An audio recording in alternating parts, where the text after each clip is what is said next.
वही पिता और माता, 3 लोक और 7 द्वीप में न गुरु से बड़ा कोई दाता।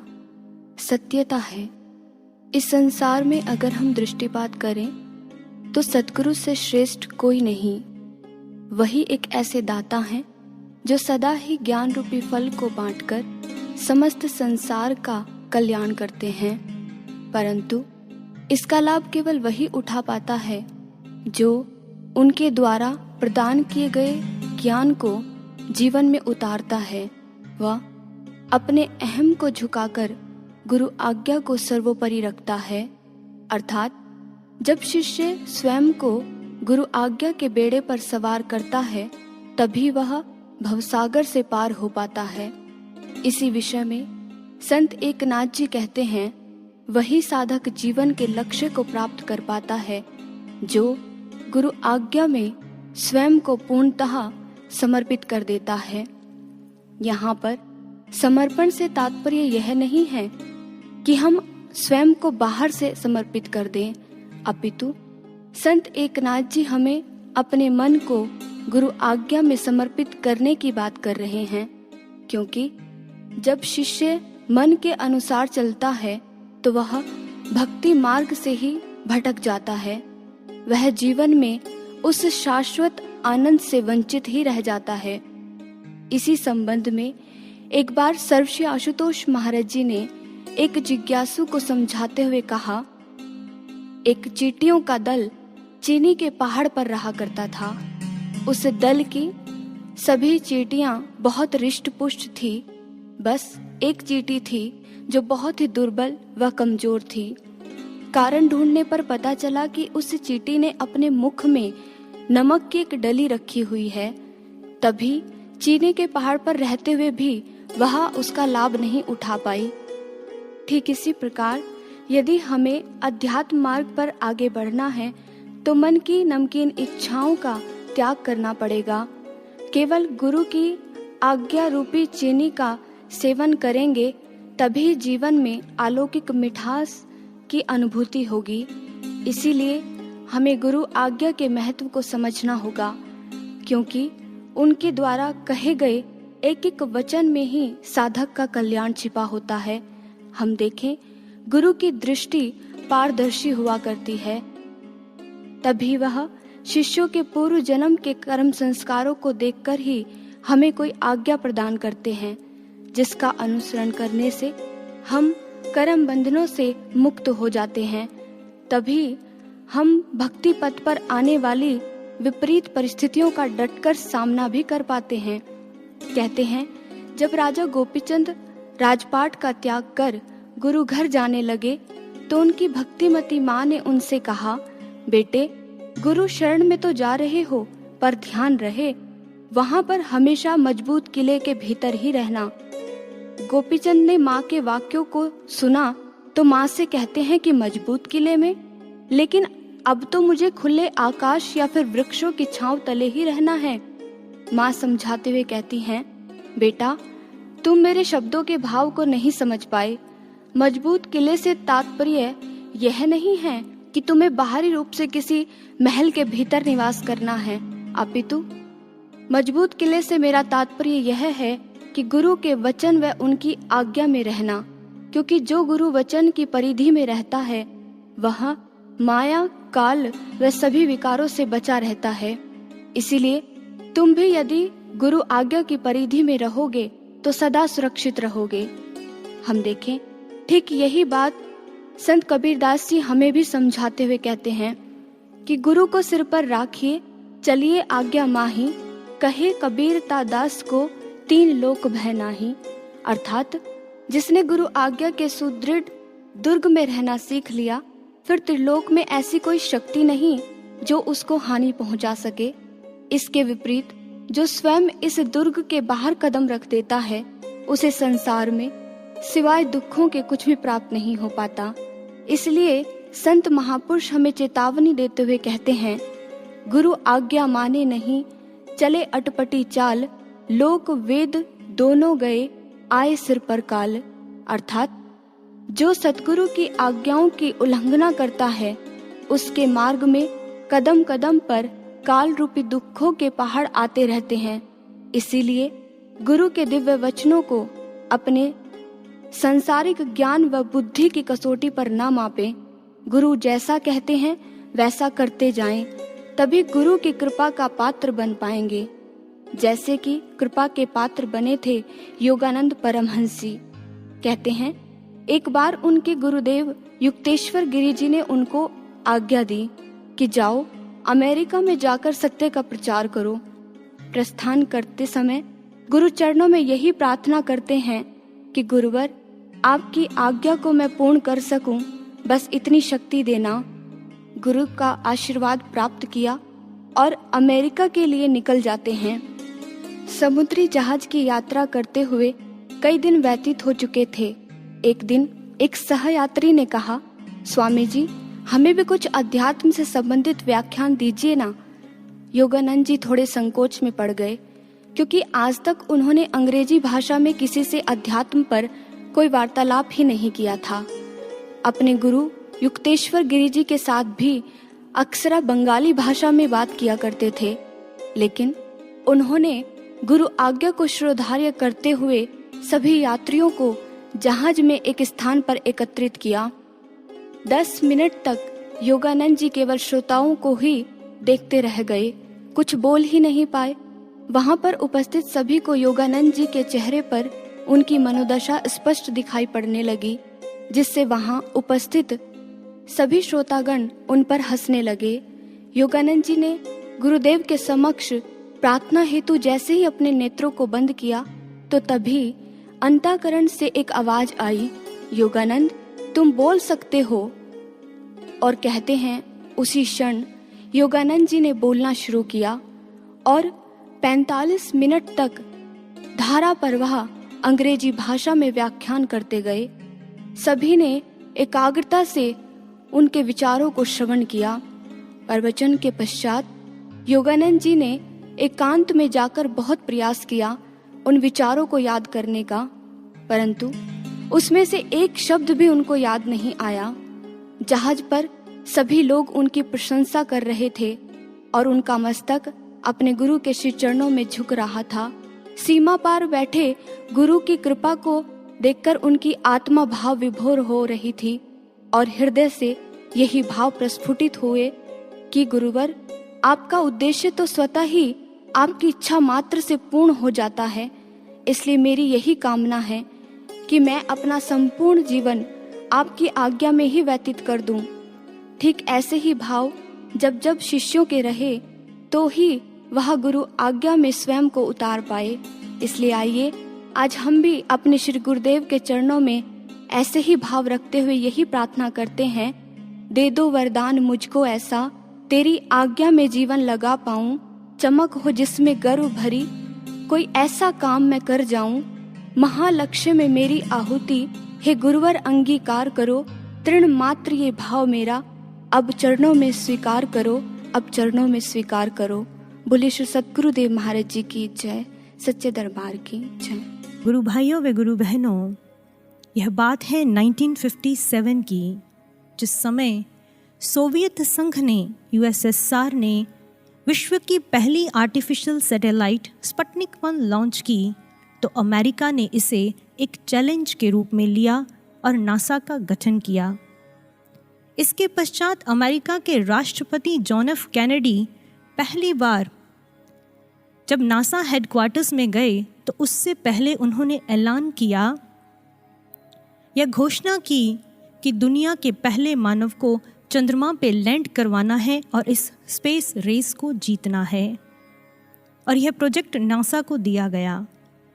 और उन्हीं दिनों जब वो पहली बार नासा हेडक्वार्टर्स में गए और वहाँ का दौरा करते हुए उन्होंने एक सफाई कर्मचारी को देखा जो फर्श साफ कर रहा था। वे उसके पास गए और जाकर के कहा, मैं जॉन एफ कैनेडी हूँ, तुम यहाँ क्या करते हो? अपना इंट्रोडक्शन दिया और उससे पूछा। तो उस सफाई कर्मचारी का उत्तर बहुत ही शिक्षाप्रद था। उसने कहा, mister president, I am helping put a man on the moon. मैं मानव को चांद पर पहुंचाने में सहयोग कर रहा हूं। गुरु प्रेमियों, देखिए, छोटी सी भूमिका निभाते हुए भी उस सफाई कर्मचारी ने अपने ऑर्गेनाइजेशन के इतने बड़े लक्ष्य को, इतने बड़े विजन को अपना लक्ष्य बना लिया और वह तन मन से, ईमानदारी से अपनी भूमिका का निर्वाह करता हुआ उस मिशन में सहयोग देने के लिए जुटा हुआ था। देखने में वो केवल सफाई का कार्य करता था, लेकिन वो इतिहास बनाने में मदद कर रहा था। और जब किसी भी ऑर्गेनाइजेशन से जुड़ा प्रत्येक व्यक्ति ऐसी कमिटमेंट के साथ काम करता है तो अविश्वसनीय चीज़ें घटित होती हैं। और किसी बहुत बड़े मिशन को अगर निर्धारित किया जाता है, उसके लिए कार्य किया जाता है, उसे मून शॉट कहा जाता है। और उस सफाई कर्मचारी ने बड़ी शिद्दत के साथ अपना यह मून शॉट खेला। गुरु प्रेमियों, हमारे गुरुदेव सर्वश्री आशुतोष महाराज जी ने हम सबको दिव्य ज्योति जागृति संस्थान का हिस्सा बनाया और हमें भी एक विजन और मिशन दिया। किसी भी ऑर्गेनाइजेशन के विजन का अर्थ क्या होता है? वो लक्ष्य जो सामने विजिबल है, जो सामने दिखाई दे रहा है, जिसे भविष्य में प्राप्त करना है। और दिव्य ज्योति जागृति संस्थान का विजन क्या है? ग्लोबल पीस, विश्व शांति। मिशन क्या होता है?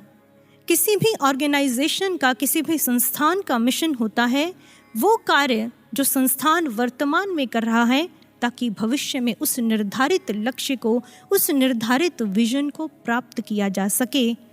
और दिव्य ज्योति जागृति संस्थान का मिशन क्या है? प्रत्येक व्यक्ति ब्रह्म ज्ञान से सत्य, न्याय और बंधुत्व का अवतार और मूर्त रूप बन जाए। प्रत्येक व्यक्ति पे काम करने के इस मिशन से, सेल्फ अवेकनिंग के इस मिशन से ग्लोबल पीस के विजन तक पहुंचना है, व्यक्ति से विश्व तक पहुंचना है। और हमारे गुरु महाराज जी ने हमें अपने इस विजन और मिशन को क्लियर करने के लिए, इसे समझाने के लिए हमारे ही स्तर का बड़ा सरल उदाहरण देकर हमें समझाया, जिसे आपने बहुत बार सुना होगा, लेकिन आइए आज फिर से उस पर मनन करते हैं। गुरु महाराज जी ने यह उदाहरण दिया कि एक पिता ने अपने छोटे बच्चे को जीवन में सफलता प्राप्त करने की कला सिखाने के लिए उसे एक पजल गेम खेलने के लिए दी। इसके लिए उन्होंने बच्चे के सामने कुछ टुकड़े बिखेर दिए और उन टुकड़ों पर वर्ल्ड मैप के अलग अलग हिस्से बने हुए थे। गेम को जीतने के लिए उन टुकड़ों को जोड़ना था और विश्व का नक्शा तैयार करना था। बच्चे के लिए यह कार्य मुश्किल ही नहीं, असंभव लग रहा था। कुछ समय के लिए वो उलझा रहा, लेकिन अचानक उसने उस एक टुकड़े को जैसे ही पलट कर देखा तो वो पीछे से खाली नहीं था।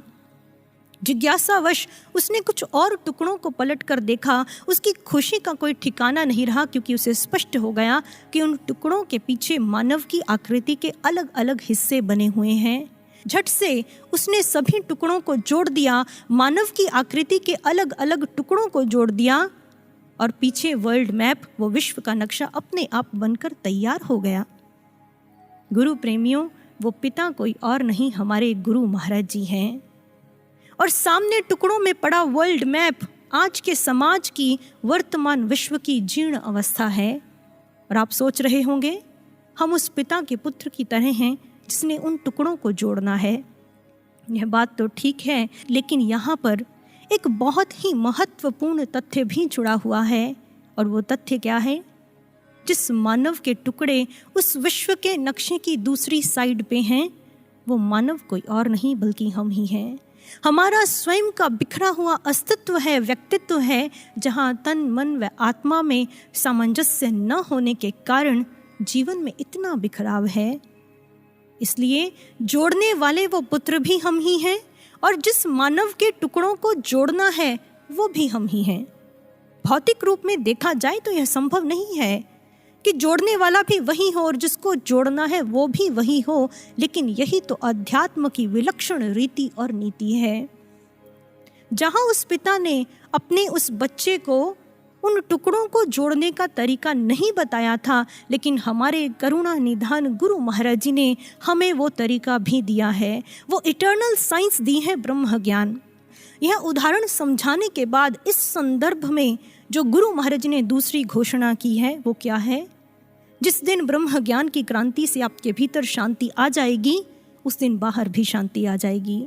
जिस दिन आपके भीतर नवयुग का सूर्य उदय हो जाएगा, उस दिन बाहर भी नवयुग आ जाएगा। इस संदर्भ में गुरु महाराज जी का तीसरा वक्तव्य क्या है? गुरु महाराज जी ने कहा, अगर विश्व शांति में देरी हो रही है तो वो आप ही के कारण हो रही है। इसलिए प्रत्येक शिष्य को अपने मन में यह बात साफ और स्पष्ट समझ लेनी चाहिए कि मेरे सामने मेरे ही व्यक्तित्व के टुकड़े बिखरे पड़े हैं, उनको मैंने ही जोड़ना है। और हम सभी ऐसा समझ लें कि हमारे जुड़ने से ही संस्थान का व्यक्ति से विश्व तक जाने का मिशन और विजन पूर्ण होगा। हम ये सभी समझ लें, स्पष्ट रूप में समझ लें कि जब तक मैं अपने बिखराव को नहीं समेट लूँगा, मैं अपने गुरुदेव के मिशन और विजन में सहयोगी नहीं बन पाऊँगा। क्योंकि हमारे गुरु महाराज जी ने हम सबको उन व्यक्तियों के रूप में चुना है जिनसे उन्होंने विश्व तक जाना है, और इसीलिए उन्होंने हमें युग निर्माणी की संज्ञा दी। शांत युग का, नवयुग का निर्माण करने वाले कहकर संबोधित किया। हो सकता है आप में से कईयों के मन में यह प्रश्न उठ रहा हो कि मैं अपने सभी प्रयासों व पुरुषार्थों से ज्ञान के इस मार्ग पर आगे बढ़ रहा हूँ, लेकिन मेरे बदलने से, मेरे द्वारा ज्ञान के इस मार्ग पर चलने से, मेरे भीतर शांति आने से अभी तक मेरे परिवार का वो फला सदस्य तो सुधरा नहीं, वो तो बदला नहीं। परिवार वाले सारे ठीक हैं, हमारे परिवार के द्वारा ज्ञान के इस मार्ग पर चलने से, हमारे परिवार के बदलने से अभी तक मेरे पड़ोसी तो बदले नहीं। फिर मेरे द्वारा ज्ञान के इस मार्ग पर चलने से, मेरे भीतर शांति आने से विश्व शांत कैसे होगा? पूरे विश्व के सामने मेरा अस्तित्व ही क्या है? आइए आज हम इस प्रश्न का उत्तर प्राप्त करेंगे। गुरु प्रेमियों, एक यूनिवर्सल लॉ है जिसे लॉ ऑफ कॉरेस्पॉन्डेंस कहा जाता है। यह लॉ कहता है, as above so below, as below so above, the same pattern is expressed on all planes of existence from the smallest electron to the largest star and vice versa, all is one। यह law कहता है, सरल शब्दों में अगर हम इसे समझें, कि प्रत्येक स्तर पर प्रकृति ने अपने एक जैसे स्वरूप को व्यक्त किया है। एक छोटे से इलेक्ट्रॉन से लेकर बड़े तारे में प्रकृति ने अपने एक जैसे स्वरूप को दोहराया है, उसी पैटर्न को रिपीट किया है। कहने का तात्पर्य, जो बाहर ब्रह्मांड में है वो हमारे भीतर भी है, और जो भीतर है वही बाहर ब्रह्मांड में भी है। जो सूक्ष्म स्तर पर है वही स्थूल स्तर पर भी है, और जो स्थूल पर है वो सूक्ष्म में भी है। इसलिए अगर बाहर संधि काल चल रहा है, कलयुग अपनी अंतिम छोर की ओर बढ़ता हुआ प्रचंड हो रहा है, तो भीतर भी संधि काल चल रहा है। अगर बाहर संधि काल है, कलयुग अंतिम छोर की ओर बढ़ता हुआ प्रचंड हो रहा है, और नवयुग का सूर्य उदय होने वाला है, वहीं संधि काल भीतर भी है। बाहर विश्व शांति की स्थापना से नवयुग की भोर होगी, तो उससे पहले उस शांति की स्थापना भीतर होनी अनिवार्य है। बाहर और भीतर के इस संधि काल को गुरु प्रेमियों हम प्रकृति में मौजूद एक उदाहरण से समझ सकते हैं। पुणे में एक घाटी है कुंडलिका वैली, जिसे मिस्टिक वैली, रहस्यमय वादी भी कहा जाता है। उस वैली को मिस्टिक वैली क्यों कहा जाता है? क्योंकि वहाँ पर दो बड़े बड़े पर्वत हैं, और उन दोनों पर्वतों के मध्य संकरी खाई है। उन दोनों पर्वतों के मध्य जो संकरी खाई है वो अक्सर बादलों से ढकी रहती है, और वहाँ से बादलों का, कोहरे का धुआं उठता रहता है। इसीलिए उसे रहस्यमयी वादी कहा जाता है। और यह मान्यता है, यह माना जाता है कि वो दो बड़े पर्वत जीवात्मा और परमात्मा के प्रतीक हैं, और उन दोनों के मध्य जो संकरी खाई है वो दोनों पर्वतों के दूरी का प्रतीक है। और गुरु प्रेमियों, वही संकरी खाई, वो रहस्यमयी वादी हमारे भीतर भी तो है, जिसको पार करने से हम उस परमात्मा, अपने साध्य में, परब्रह्म सत्ता में विलय हो पाएंगे। भीतर के प्रदेश में यह खाई जीवात्मा और परमात्मा की दूरी है, तो बाहरी परिप्रेक्ष्य में अगर हम इसे समझें तो वो दो पर्वत कलयुग और नवयुग का प्रतीक हैं, और वो उनके मध्य जो संकरी खाई है वो दो युगों के बीच के समय को, दो युगों के बीच के काल को रिप्रेजेंट करती है, इस संधि काल को रिप्रेजेंट करती है, जिस काल, जिस समय में आज हम जी रहे हैं और जिसको हमने पार करना है। एक तरफ गहरी खाई है, उससे कदम बचाने हैं, और दूसरी ओर फिसलने हैं, भरपूर ढलाने हैं। भीतर का कलयुग हमारा यह कलुषित मन है, और आप एनालाइज कर लीजिए, हमारा संपूर्ण जीवन ही मनोमय है। मन के द्वारा, मन के लिए और मन से ही।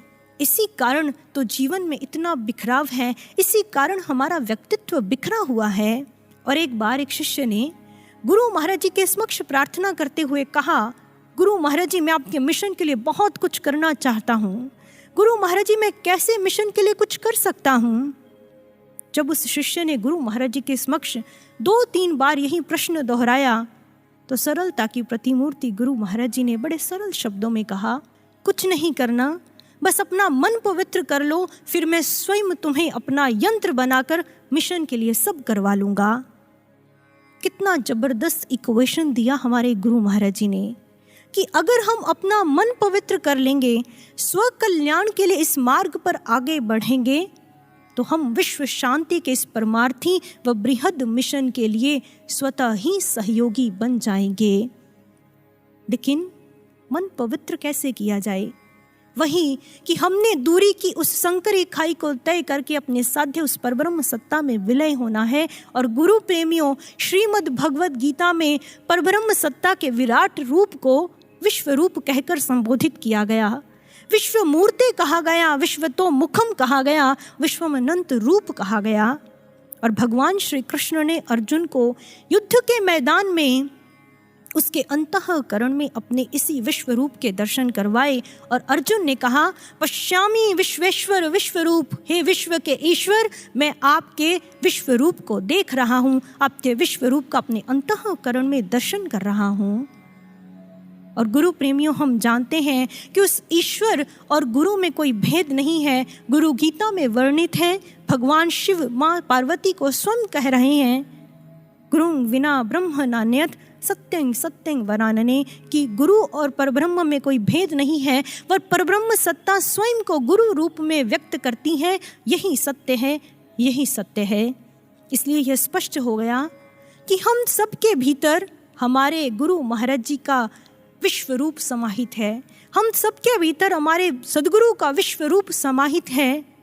लेकिन विडंबना यह है कि उनके दर्शन प्राप्त करने के बावजूद भी अभी हमारे कलयुगी मन और हमारे विश्व रूप सदगुरु के मध्य दूरी की वो संकरी खाई मौजूद है, जो गुरु महाराज जी ने एक अंतः अनुभूति में साधक को भी कहा।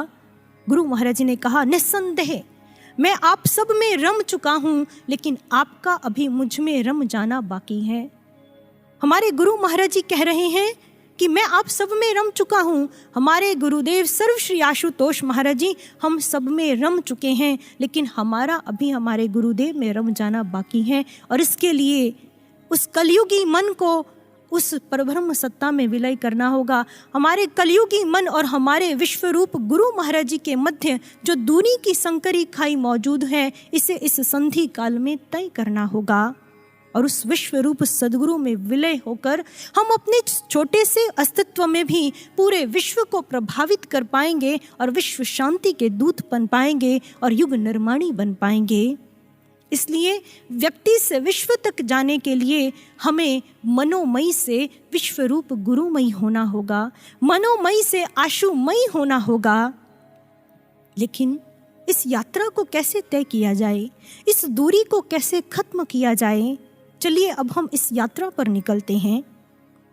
कृपया कुछ क्षणों के लिए आप सभी अपनी आंखें मूंद लें और याद करें उस दिन को, उस दृश्य को, स्मृतियों के पन्नों को पलटें। उस दृश्य को याद करें जब आपने पहली बार गुरु महाराज जी के पावन मुखमंडल को देखा था, जब अपने जीवन में पहली बार आपने गुरु महाराज जी की दिव्यता का आभास किया था। उस समय हमें एक खिंचाव सा महसूस हुआ, ऐसा लगा हमारा कोई अपना जो हमसे खो चुका था वो हमें पुनः मिल गया है। हमारी आंखें नम हो गई और आत्मा करह उठी कि जो सामने है वो कहीं दूर हटकर ना जाए। और जैसे ही वो हमारी आंखों से ओझल हुए तो हमारी आंखें झलक उठी। और ऐसे ही अनुभव हम सभी शिष्यों के रहे हैं। एक बार एक शिष्य के हृदय में कुछ ऐसे ही भाव उमड़ रहे थे, उससे रहा नहीं गया और उसने गुरु महाराज जी को भाववश कह ही दिया, महाराज जी हम तो पहली ही मुलाकात से आपकी ओर खींचे चले आए। तो गुरु महाराज जी ने मंद मंद मुस्कुराते हुए एक गहरा रहस्य प्रकट कर दिया। गुरु महाराज जी ने कहा, मेरा यह आकर्षण ही तो आपको असत्य से सत्य के मार्ग पर लेकर आया है। सत्य ही तो है। स्वामी रामकृष्ण परमहंस जी कहा करते थे, एक शिष्य को बनाने में, उसे लक्ष्य तक पहुंचाने में गुरु अपना सब कुछ लगा देता है। एक शिष्य को अध्यात्म का यह मार्ग कठिन व अरुचिकर लगता है, रोचक नहीं लगता, तो गुरु उसे इस मार्ग पर चलाने के लिए चुंबक बन जाता है। वह अपने रूप में इतना आकर्षण, अपनी वाणी में इतना माधुर्य और अपने आचरण में इतनी दिव्यता भर लेता है, अपने व्यवहार में इतना प्रेम, अपने विचारों में इतनी कशिश भर लेता है कि शिष्य आकर्षित हुए बिना रह ही नहीं पाता। और गुरु का यह आकर्षण, यह अट्रैक्शन इस यात्रा का पहला चरण, पहला स्तंभ है जो हम कलयुगी जीवों को इस मार्ग पर खींच कर लाया है, सत्य के इस मार्ग पर लाया है और जीवन के उद्देश्य का ज्ञान करवाया है। और इसने हमें मनोमयी से गुरु के रस का, गुरु के साकार रूप का पिपासु बनाया है। लेकिन इस संधि काल में जब हम लंबे अंतराल से अपने गुरु महाराज जी के साकार रूप का दर्शन नहीं कर पा रहे, तो प्रश्न यह है कि हमारे जीवन में हमारे गुरु महाराज जी के साकार रूप का यह आकर्षण सदैव कायम कैसे रह सकता है। गुरु प्रेमियों, हर प्रकार के अट्रैक्शन में एक फोर्स एक्ट करती है, एक बल कार्य करता है। फॉर एग्जाम्पल, ग्रेविटेशनल अट्रैक्शन में पृथ्वी और पदार्थ के बीच एक फोर्स एक्ट करती है, एक बल कार्य करता है, वह फोर्स है गुरुत्व बल। उसी प्रकार गुरु और शिष्य के मध्य का जो अट्रैक्शन है उसमें भी एक फोर्स एक्ट करती है, वो फोर्स है फोर्स ऑफ फेथ, वो बल है विश्वास का बल। और एक बार एक गुरु भाई ने गुरु महाराज जी के समक्ष एक भजन का गायन किया, जिसमें गुरु महाराज जी को गुरु को प्रियतम कहकर संबोधित किया गया था। तो गुरु महाराज जी ने उस गुरु भाई से प्रश्न किया, क्या तुम जानते हो प्रियतम का अर्थ क्या होता है? तो उस गुरु भाई ने कहा, महाराज जी मैं तो इतना ही जानता हूँ, जो प्रिय हो, जो प्यारा हो उसे प्रियतम कह देते हैं। तो गुरु महाराज जी ने कहा, प्रियतम से पहले भी कुछ होता है। सबसे पहले होता है प्रिय, जो प्यारा हो, फिर होता है प्रियतर, जो उससे प्यारा हो, और फिर होता है प्रियतम, जो सबसे प्यारा हो। जैसे होता है श्रेष्ठ, श्रेष्ठतर और श्रेष्ठतम। गुरु महाराज जी ने उस गुरु भाई को प्रियतम शब्द का यह डिक्शनरी मीनिंग बताने के बाद पूछा, अच्छा यह तो बताओ तम का अर्थ क्या होता है? भाई ने झट से बता दिया, गुरु महाराज जी तम का अर्थ होता है अंधेरा, अंधकार। तो गुरु महाराज जी ने कहा, तम का यहाँ अर्थ हुआ अंध, और जिस पर अंधा विश्वास किया जा सके उसे ही प्रियतम कहते हैं। और गुरु प्रेमियों, हम जानते हैं कि केवल पूर्ण गुरु ऐसी सत्ता है जिस पर आंख मूंद कर विश्वास किया जा सकता है। इसीलिए गुरु को प्रियतम कहकर संबोधित किया गया। गुरु ही सच्चा प्रियतम है। इसलिए गुरु प्रेमियों, अगर हम इस यात्रा को सफलता से पूर्ण करना चाहते हैं तो हमें हर परिस्थिति में अपने गुरु पर अथाह व अंधा विश्वास करके इस मार्ग पर आगे बढ़ना होगा। तभी हम इस यात्रा को सफलता से पूर्ण कर सकते हैं और अपने पूरे जीवन में गुरु के इस आकर्षण के पिपासु बने रह सकते हैं, जो आकर्षण हमें खींचकर इस मार्ग पर लाया है। अब बढ़ते हैं इस यात्रा के दूसरे चरण में, दूसरे पड़ाव में। वो दूसरा पड़ाव है इस आकर्षण के प्रति समर्पण। यह समर्पण जो हमारे भीतर डिवोशन को पैदा करता है, अट्रैक्शन के बाद डिवोशन हमारे जीवन में जन्म लेती है। लेकिन संसार में रहते हुए, सांसारिक कर्तव्यों को निभाते हुए हम गुरु महाराज जी के समक्ष समर्पण कैसे कर सकते हैं? स्वामी योगानंद परमहंस जी की शिष्या रेचल राइट इसे बड़े सुंदर उदाहरण से समझाती हैं। उन्होंने उदाहरण देते हुए कहा, अगर आप अपनी एक आंख को बंद कर लें और दूसरी के आगे बिल्कुल नज़दीक एक सिक्का रखेंगे तो आपको उस सिक्के के अलावा कुछ भी दिखाई नहीं देगा। एक छोटी सी वस्तु आपकी दृष्टि को पूरी तरह बाधित कर देगी, लेकिन जब आप अपने ही हाथों से उस सिक्के को अपनी खुली आंख से, अपनी खुली दृष्टि से दूर ले जाएंगे तो आपको उस सिक्के के पीछे का विशाल दृश्य भी दिखाई देगा। आपको उस सिक्के के अलावा भी बहुत कुछ दिखाई देगा। और यह उदाहरण देती हुई वह कहती हैं कि वो सिक्का कुछ और नहीं, यह संसार है। इस संसार की हमारे जीवन की विभिन्न परिस्थितियां हैं और हमने उस संसार रूपी सिक्के को पकड़कर इस प्रकार से अपने नज़दीक रखा हुआ है कि हमें इसके अलावा और कुछ भी दिखाई ही नहीं देता। और यहाँ पर एक बात पर और ध्यान दीजिएगा कि हमने स्वयं अपने हाथों से इस संसार रूपी सिक्के को पकड़ा हुआ है। संसार ने हमें नहीं पकड़ा, हमने संसार को पकड़ा हुआ है और पकड़कर इतनी नज़दीक रखा हुआ है कि इसने हमारे चिंतन, हमारी सोच को उसी तक बाधित कर दिया है। और इसी कारण हमारे जीवन में जब भी कोई दुख की परिस्थिति आती है तो हम रोते कराहते रहते हैं। जब सुख आ जाता है तो अपना विवेक गंवा बैठते हैं। लेकिन जब हम अपने ही हाथों से इस संसार रूपी सिक्के को अपनी दृष्टि से दूर ले जाएंगे, संसार को छोड़ने की बात नहीं हो रही, लेकिन इस संसार रूपी सिक्के को अपनी दृष्टि से इतनी दूरी पर रखें कि आप जीवन की विभिन्न परिस्थितियों को एक दृष्टा बनकर देख पाएं। आप प्रत्येक परिस्थिति के पीछे का विशाल दृश्य देख पाएं कि इनके पीछे मेरे गुरु महाराज जी की मेरे कल्याण के लिए योजनाएं कार्य कर रही हैं। इनके द्वारा मेरे गुरु महाराज जी मुझे क्या समझाना चाहते हैं, चाहे वो दुख की परिस्थिति है, चाहे वो सुख की परिस्थिति है, हम उसके पीछे कार्य कर रही दिव्य योजना को समझ पाएंगे। लेकिन जब हम संसार को ही प्राथमिकता देते हैं तो हम शिष्य धर्म का निर्वाह नहीं कर पाते।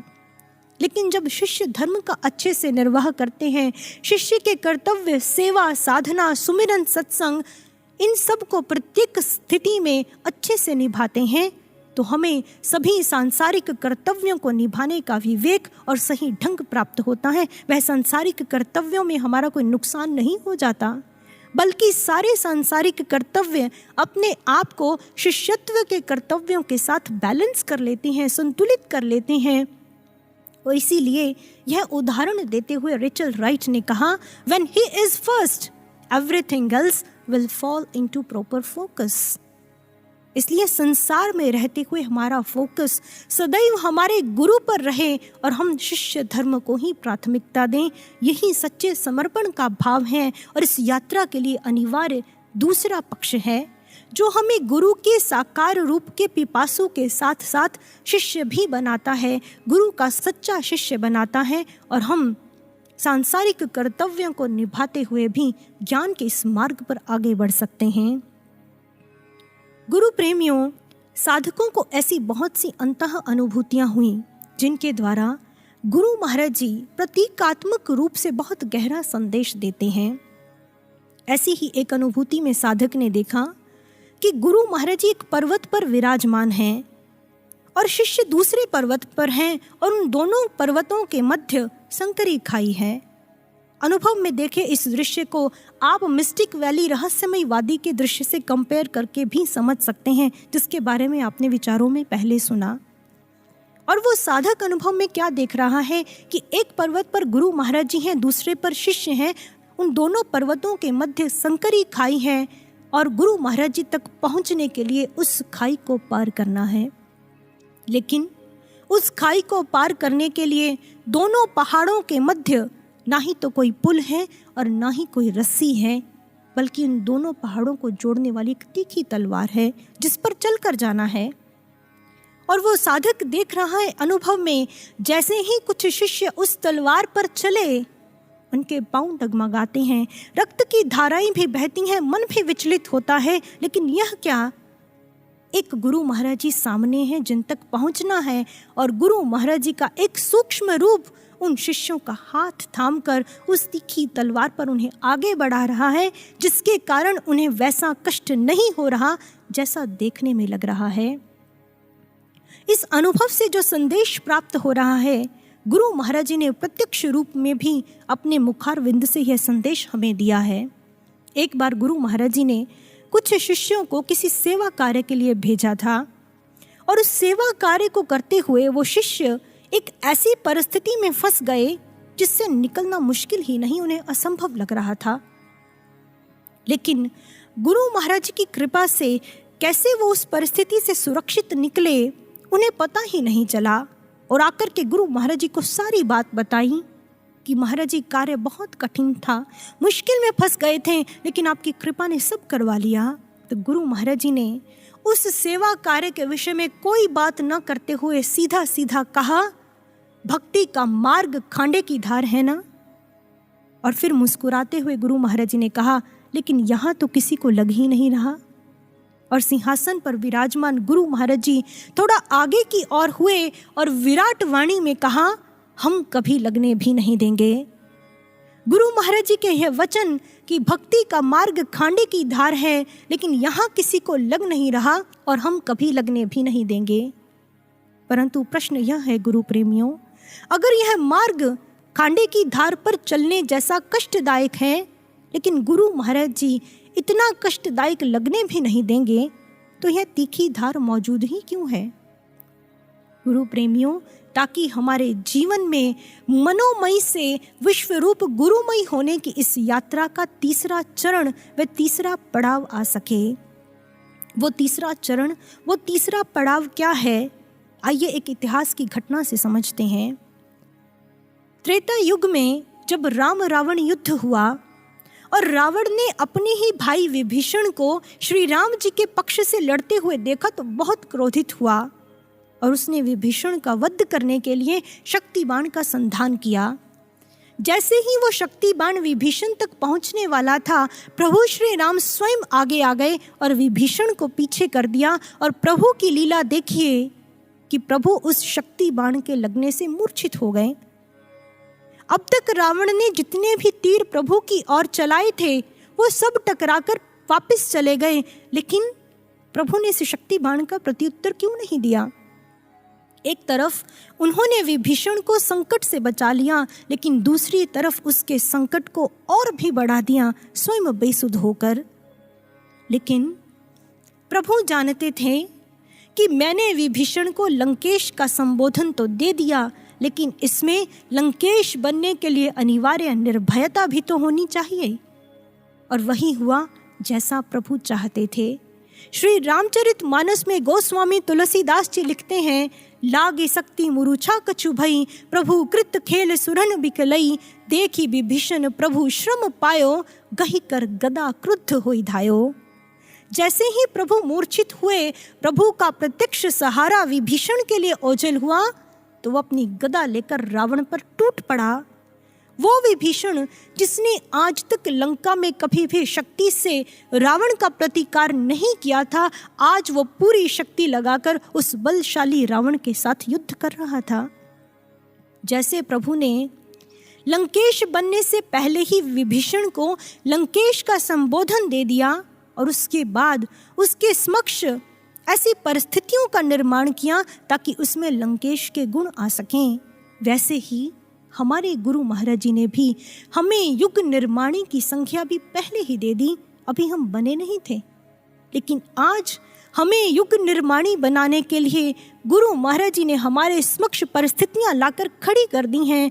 गुरु महाराज जी ने हमारे समक्ष परिस्थितियों का निर्माण किया है, जो परिस्थितियां हमें उस तलवार की तीखी धार की तरह कष्टदायक लग रही हैं, लेकिन उनके द्वारा गुरु महाराज जी हमारा निर्माण करते हैं, वह हमारी निष्क्रियता पर वार करते हैं।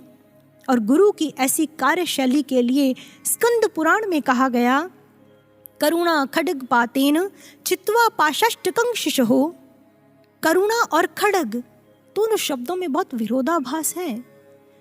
तलवार खड्ग जो विध्वंस करती है, लेकिन गुरु की करुणा की खड्ग भी विध्वंस करती है, परंतु नव सृजन के लिए। वह विध्वंस करती है, वह वार करती है शिष्य के पाशों पर, वह शिष्य के अवगुणों व विकारों के बंधनों पर चोट करती है। और स्वामी विवेकानंद जी गुरु के ऐसे कार्य के लिए लिखते हैं, I come not to destroy but to fulfil. और गुरु जब हमारे जीवन में ऐसी परिस्थितियों का निर्माण करते हैं, जब वह हमारे जीवन में करुणा की खड्ग उठा लेते हैं, तो वो हमारे जीवन में इस यात्रा का तीसरा पक्ष लाना चाहते हैं। आकर्षण समर्पण के बाद वो हमारे जीवन में रूपांतरण लाना चाहते हैं। अट्रैक्शन डिवोशन के बाद ट्रांसफॉर्मेशन लाना चाहते हैं, जिसके द्वारा हम गुरु के सच्चे शिष्य बनने के साथ साथ सच्चे साधक भी बने, स्वयं को साधें, स्वयं को रूपांतरित करें। इसलिए गुरु प्रेमियों, हमारे जीवन के दुख सुख चाहे हमारे ही कर्मों के फल हैं, लेकिन गुरु महाराज जी उनमें भी अपनी करुणा खड्ग का प्रयोग करते हैं, ताकि उन दुविधाओं, उन परेशानियों में भी हमारा निर्माण हो सके। वो कभी कभी हमारी आंखों को दर्द भरे आंसुओं से धुलने देते हैं, ताकि हम आगे का रास्ता बिल्कुल ठीक से देख सकें। क्योंकि हमारे गुरु महाराज जी तो केवल हमारे ही कष्टों को नहीं, बल्कि इस संपूर्ण युग की कालिमा को हरने के लिए ही समाधि की गहन अवस्था में गए हैं। हम आज तक के इतिहास में देखें, आज तक कितने युग परिवर्तन हुए। सतयुग से त्रेता, त्रेता से द्वापर और द्वापर से कलयुग। लेकिन हर युग परिवर्तन के साथ साथ सत्य की मशाल मंद होती गई, समाज में सत्य का अनुपात कम होता गया। और आज हम जिस समय, जिस काल में जी रहे हैं, वो घोर से घोरतम कली काल का समय है, घोर से घोरतम कलयुग का समय है, जब सत्य की मशाल मंद ही नहीं बुझने की कगार पर है। और इस बुझी हुई सत्य की मशाल को फिर से प्रचंड करने का जो दावा किया है और जिसके लिए प्रत्येक पल कार्यरत भी हैं, वो है हमारे गुरुदेव सर्वश्री आशुतोष महाराज जी। इसलिए यह आज तक के इतिहास का सबसे बड़ा यू टर्न है, यह सबसे बड़ा युग परिवर्तन है। कलयुग का नवयुग में परिवर्तन, कलयुग का सतयुग में परिवर्तन, घोर असत्य का सत्य में परिवर्तन, जो पहले कभी भी नहीं हुआ। इसलिए जिस इतिहास की रचना अब हो रही है, वो साधारण इतिहास नहीं है, वो महा इतिहास है, जो कली काल के युग को, इस घोर असत्य को, पूरे विश्व के प्रतिमान को बदलने का दम रखता है। लेकिन यह जो यू टर्न हो रहा है ना, और इस यू टर्न की जो कर्व है, यह संधि काल है। और आज हम इसी यू टर्न की कर्व पर चल रहे हैं, जब मार्ग सीधा नहीं बल्कि टेढ़ा है, घुमावदार है, और हमारे समक्ष टेढ़ी परिस्थितियां हैं जो हमें विचलित करने का प्रयास करती हैं। लेकिन इन टेढ़ी राहों पर, इन टेढ़ी परिस्थितियों में कैसे चला जाए इस मार्ग पर, हम एक उदाहरण से समझ सकते हैं। यह जो यू टर्न की कर्व है, यह घुमावदार है, और सबसे ज़्यादा कर्व, सबसे ज़्यादा मुश्किल रास्ता सर्कल के रूप में होता है, गोल और घुमावदार। सर्कल मतलब गोल घुमावदार परिस्थितियाँ। और मैथमेटिक्स यह बताता है, गणित विज्ञान यह बताता है कि हर सर्कल का अपना एक सेंटर, अपना एक केंद्र होता है और अपना एक रेडियस भी होता है। और जब किसी सर्कल का रेडियस इन्फिनिट हो जाए, अनंत हो जाए, तो वो सर्कल सर्कल नहीं रहता, उसका गोल घुमावदार चक्कर खत्म हो जाता है और वो स्ट्रेट लाइन बन जाता है, सीधी रेखा बन जाता है। और अब हम भी जब इस कर्व पर चल रहे हैं, यू टर्न की इन घुमावदार और टेढ़ी परिस्थितियों की कर्व पर चल रहे हैं, तो हम भी अपना सेंटर, अपना केंद्र अगर उस इन्फिनिट, उस अनंत सत्ता को बना करके चलेंगे, तो हम भी उस सीधी रेखा की तरह हो जाएंगे। इन टेढ़ी परिस्थितियों में भी हम टेढ़े नहीं होंगे, बल्कि गुरु को अपने जीवन में अपना केंद्र बनाकर चलेंगे, तो हम इस टेढ़े मार्ग पर भी सीधा सीधा चल पाएंगे। लेकिन इन टेढ़ी परिस्थितियों में जब हमारे जीवन में संकट आता है और हम प्रत्यक्ष रूप में गुरु महाराज जी को अपने समक्ष नहीं देख पा रहे, तो हम विचलित हो जाते हैं कि गुरु महाराज जी को समाधि में गए इतने वर्ष हो गए, लेकिन गुरु महाराज जी ने तो कहा कि मैं शीघ्र वापस आऊँगा। गुरु प्रेमियों, गुरु महाराज जी का यह कथन कि मैं शीघ्र वापस आऊँगा, यूँ तो इसमें बहुत सारे रहस्य छिपे हैं। हम अपनी बुद्धि के स्तर पर इनको नहीं समझ सकते, लेकिन इन रहस्यों में से जो एक कारण समझ में आता है वो एक बहुत बड़ा साइकोलॉजिकल रीज़न है, बहुत बड़ा मनोवैज्ञानिक कारण है। टाइम मैनेजमेंट का एक लॉ है, पार्किंसन लॉ। यह लॉ कहता है, यह मानव की मानसिकता पर आधारित है। यह लॉ कहता है work expands so as to fill the time available for its completion. मानव क्या करता है, उसके पास काम करने का जितना भी समय होता है वो काम को उतना ही लटका लेता है, काम को उतना लंबा खींच लेता है। फॉर एग्जाम्पल, आपको अपनी पढ़ाई के दिन याद होंगे। अगर किसी एग्ज़ाम से पहले 2 छुट्टियां होती थीं तो सिलेबस 2 दिन में पूरा हो जाता था। अगर उसी एग्ज़ाम से पहले 3 छुट्टियां होती थी तो उतना ही सिलेबस, वही सिलेबस 3 दिन तक लटक जाता था, 3 दिन में खिंच जाता था। और गुरु महाराज जी के इस कथन के पीछे का कि मैं शीघ्र वापस आऊँगा, इसके पीछे का यही साइकोलॉजिकल रीज़न है, यही पार्किंसन लॉ है। कैसे? गुरु प्रेमियों, अगर गुरु महाराज जी अंतः अनुभूतियों के माध्यम से हमें शुरुआत से ही यह कहते कि अभी मैं लंबे अंतराल के बाद समाधि से वापस आऊँगा, तो हम भी ढीले पड़ जाते कि अभी बहुत लंबा समय पड़ा है। हमारी तैयारियां ढीली पड़ जाती, हमारा पुरुषार्थ ढीला पड़ जाता। लेकिन गुरु महाराज जी ने शुरुआत से ही क्या कहा? मैं शीघ्र वापस आऊँगा, ताकि हम ये साफ स्पष्ट समझ लें कि हमारे पास समय कम है और हमने अपने गुरु महाराज जी के आने से पहले स्वयं को तैयार करना है, स्वयं को रूपांतरित करना है। इसलिए इन परिस्थितियों में, इन टेढ़ी परिस्थितियों में हम विचलित ना हों, बल्कि स्वयं को रूपांतरित करने के लिए सदैव तत्पर रहें। हमारे गुरु महाराज जी का समाधि से वापस आने का समय तो उनके द्वारा निर्धारित ही है।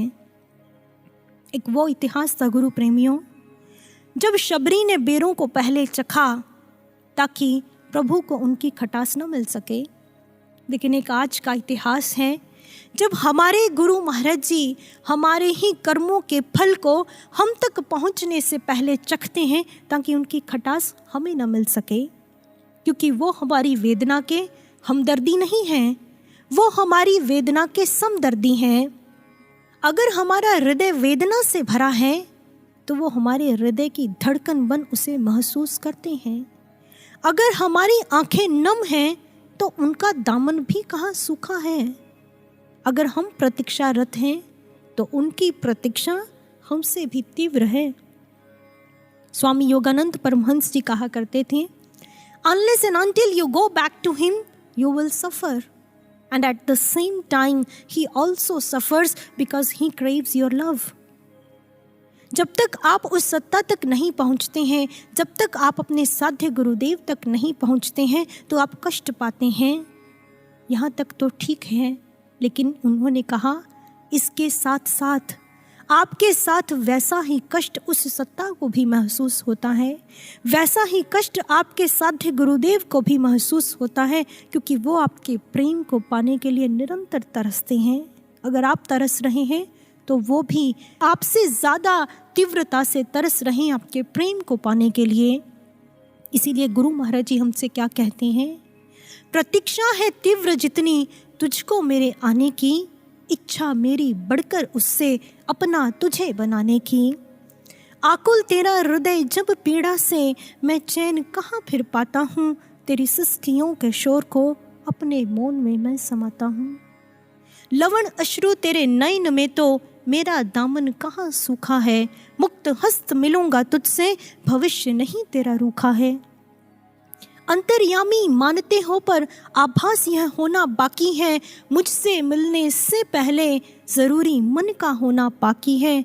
दूर तुझसे यूं रह करके मैं चैन कहाँ फिर पाता हूँ, तेरी सिसकियों के शोर को अपने मौन में मैं समाता हूँ। वो मौन दिखाई दे रहे हैं, लेकिन हमारी सिसकियों के शोर को, हमारे सिसकियों के शोर को वो अनसुना नहीं कर रहे। उनकी करुणा अपार है गुरु प्रेमियों। मान लीजिए अगर किसी व्यक्ति विशेष को किसी विश्व स्तरीय कार्य करने के लिए कहा जाए तो वो क्या करेगा? वो अपने साथ विश्व के धुरंधरों, पुरंदरों, सिकंदरों को लेगा ताकि वो अच्छे से, सफलता से अपना वो विश्व स्तरीय कार्य पूर्ण कर सकें। लेकिन हमारे गुरु महाराज जी की करुणा देखिए, अपने उस विश्व स्तरीय कार्य के लिए उस चतुर्भुज ने हम भोलों का नाथ बनना स्वीकारा, जिनकी कोई विशेष हैसियत ही नहीं, और जिस विश्व शांति की ऊंची इमारत को उन्होंने खड़ा करना है, उसकी नींव तैयारी में वो हमसे सहयोग की मांग कर रहे हैं। और अब जब नींव का निर्माण हो रहा है तो जमीन की खुदाई होगी, उसमें ईंट पत्थर की कुटाई होगी, और यह सारा कार्य धरातल के नीचे हो रहा है, जो हमें कठिन कार्य लगता है, जैसे हमसे कुछ छूट रहा है, हमारा कुछ टूट रहा है। वो देखो दुनिया कहाँ से कहाँ जा रही है। हमारी दुविधाओं में आकर के लोग हमें और विचलित करने का प्रयास करते हैं, यह कहकर कि आप तो जी गुरु जी के पास जाते हो, आपके घर में यह दुख कैसे आ गया। गुरु प्रेमियों, याद रखना, अगर आज समाज में गुरु के किसी प्रेमी को तिरस्कार मिल रहा है तो कल को पुरस्कार भी उसे मिलेगा। संसार के तगमों का, संसार के पुरस्कारों, संसार की सफलताओं का क्या? हिटलर जैसे क्रूर शासक को भी 1939 में नोबेल प्राइज के लिए नॉमिनेट कर दिया गया था। लेकिन हमारा पुरस्कार सबसे बड़ा क्या है, जो हमारे गुरु महाराज जी हमसे कह रहे हैं। गुरु महाराज जी हमसे कह रहे हैं, मुक्त हस्त मिलूंगा तुझसे, भविष्य नहीं तेरा रूखा है। और हम सभी इसी पुरस्कार को पाने का बेसब्री से इंतजार कर रहे हैं। इसलिए गुरु प्रेमियों, इन विचलित करने वाली परिस्थितियों में घबराना नहीं है, बल्कि स्वयं को बनाना है। आप सबने सांप सीढ़ी की बोर्ड गेम अवश्य खेली होगी। क्या आप जानते हैं कि सांप सीढ़ी के इस खेल को 13th सेंचुरी के संत ज्ञान देव ने अध्यात्म पथ के पथिकों को प्रेरणा देने के लिए बनाया था। और इस जो सांप सीढ़ी के खेल को, इसका नाम रखा था मोक्ष पट। और इस मोक्ष पट के जो सांप थे वो साधक के दुर्गुण थे, और जो सीढ़ियां थी वो साधक के गुण। और गुरु प्रेमियों, इन दुर्गुणों रूपी सांपों ने हमें बार बार नीचे गिराकर इस मार्ग पर पीछे धकेला है। जैसे तैसे बार बार अपनी कमियों व त्रुटियों के कारण बार बार गिरते और उठते हमने गुरु महाराज जी की समाधि के इतने वर्ष बिता लिए। और मान लीजिए आज हम सभी इस मोक्ष पट के 98 नंबर पर, 98 नंबर पर पहुंच चुके हैं। आप अपनी आंखों के सामने इसका चित्रण कीजिएगा। मान लीजिए हम सभी इस 98 पॉइंट पर पहुंच चुके हैं, लेकिन 99 पर, 99 पर हमारी कमियों का ऐसा सांप है जो हमें गिराकर सीधा पहली पंक्ति में पहुंचा देगा जहां से हमने शुरुआत की थी। 100th वो पॉइंट है, 100वां वो पॉइंट है जब हमारे गुरु महाराज जी समाधि से लौट आएंगे और आकर के हमें वो हमारा पुरस्कार देंगे, अपना दिव्य प्रेम, अपना दिव्य सानिध्य देंगे। लेकिन हम उस 100th पॉइंट पर तभी पहुंच पाएंगे जब 99 के इस सांप को, 99 के इस सांप को, अपनी कमियों और त्रुटियों के सांप को हम मार लेंगे। गुरु प्रेमियों, आज हम जब इस परिवर्तन की बेला के द्वार पर खड़े हैं तो कहीं हम अड़े ना रह जाएं कि हम तो जैसे थे गुरु महाराज जी ने हमें स्वीकार कर लिया, गुरु महाराज जी ने हमें अपना प्रेम दिया, सानिध्य दिया, हमें बदलने की क्या आवश्यकता है। लेकिन याद रखना गुरु प्रेमियों, साधकता का यह मार्ग हमें हमारी कमियों के साथ स्वीकार तो कर लेता है, लेकिन इन्हें पचा नहीं पाता। परंतु अगर बुद्धि फिर भी यह तर्क दे कि अगर मैं नहीं सुधरा, मैं नहीं बदला, मेरे भीतर शांति नहीं आई, तो क्या विश्व शांति नहीं आएगी? ऐसा ही प्रश्न एक बार गुरु महाराज जी से एक शिष्य ने किया। तो गुरु महाराज जी ने विराट वाणी में कहा, मेरा विश्व शांति का लक्ष्य तो हर हाल में पूर्ण होगा ही होगा। मैंने तो आप सबको खुला अवसर प्रदान किया है, क्योंकि अवसर उन्हें दिया जाता है जो स्वयं अवसर का निर्माण नहीं कर सकते। आप स्वयं मुझ तक नहीं पहुंच सकते थे, लेकिन मैंने आपको चुन लिया। अब यह आप पर निर्भर करता है कि आप इस अवसर का लाभ लेकर स्वयं को कितना निखारते हैं, कितना संवारते हैं। जिन्होंने बदल लिया अपने को, वे ही टिक पाएंगे। आशुतोष के वीरभद्र भी वे ही कहलाएंगे। युग परिवर्तन होना ही है, इसे सुनिश्चित जानो। क्रूर ध्वंस का साज सज रहा, चेत उठो दीवानो। गुरु प्रेमियों, हो सकता है हर जन्म में हम अपनी इन्हीं कमियों के कारण इसी 99 पॉइंट से गिरे हों, मंजिल के इतना पास आकर गिरे हों। कमाले बुज़दिली है अपनी ही आंखों में पस्त होना, अगर थोड़ी सी ज़रूरत हो तो क्या कुछ हो नहीं सकता, उबरने ही नहीं देती बेईमानियां दिल की, नहीं तो कौन सा कतरा है जो दरिया हो नहीं सकता। केनोपनिषद में ऋषि कहते हैं न चेदिहा वेदिन महति विनश्चिहि, कि जब एक जीवात्मा अपने उस लक्ष्य, उस साध्य में विलय नहीं हो पाती, उस साध्य से विलग रह जाती है, तो इससे बड़ा महाविनाश, इससे बड़ी हानि कोई नहीं है। यह महाविनाश, यह हानि हमारे जीवन में न हो, इसके लिए हमें यह यात्रा सफलता से पूर्ण करनी होगी। हर परिस्थिति में अपने गुरु पर अथाह व अंधा विश्वास रख सदैव उसके आकर्षण के पिपासु बने रहें। दूसरा, हम सदैव अपने जीवन में गुरु को प्राथमिकता देते हुए ऐसे समर्पण भाव से सच्चे शिष्य बने। और तीसरा, स्वयं को रूपांतरण कर हम सच्चे साधक बने। और जब हम इन तीनों पक्षों पर खरे उतरेंगे तो वो विश्वरूप सद्गुरु सत्ता स्वयं आकर हमारा वर्ण करेगी और हम युग निर्माणी बनेंगे। अट्रैक्शन, डिवोशन, ट्रांसफॉर्मेशन के बाद उनसे हमारा यूनिफिकेशन होगा। दूरी की वो संकरी खाई जब भीतर से खत्म होगी तो बाहर भी संधि काल की समाप्ति हो जाएगी और नवयुग का सूर्य उदय हो जाएगा। और मनोमय से विश्वरूप गुरुमय होने की यह यात्रा, मनोमय से आशुमय होने की यह यात्रा हमारी चेतना की शिखर यात्रा है।